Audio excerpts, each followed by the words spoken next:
Mike Flanagan, the man behind Haunting of Hill House, Midnight Mass, Doctor Sleep, wrote a DC movie, and James Gunn himself is calling it pure horror. We need to talk about this. So Clayface drops October 23rd, just in time for Halloween, and it is the third film in James Gunn's new DC universe. The story follows Matt Hagen, a rising Hollywood actor who gets his face brutally disfigured.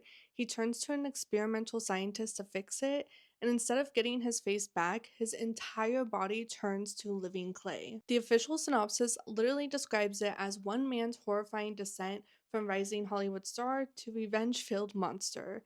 They're comparing it to The Fly. No, not Superman, The Fly.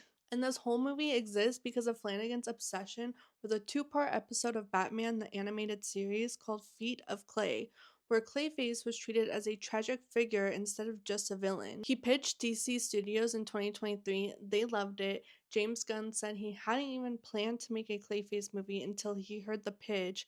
The script went through multiple drafts, they greenlit it in December 2024, and then scheduling conflicts kind of pulled Flanagan away from directing. But Gunn has been very clear it's all Mike Flanagan's story, the DNA is 100% his. And this is a huge moment for horror fans because this is DC's first body horror film ever.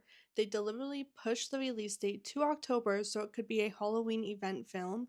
It's rated R. The budget is only $40 million, which is tiny for superhero standards because they're not trying to make an action movie. James Watkin is directing, the guy who made Eden Lake and The Woman in Black, so the horror is not just in front, but it's also behind the camera and it's real. In the teaser trailer that we have, it has melting faces and contorted limbs, and it looks nothing like the rest of the DCU, and that is entirely the point. And here's what I find so interesting about all this. Horror has always been the genre that punches above its budget, and DC is essentially betting that a contained, generally scary villain origin story can compete with the big blockbusters.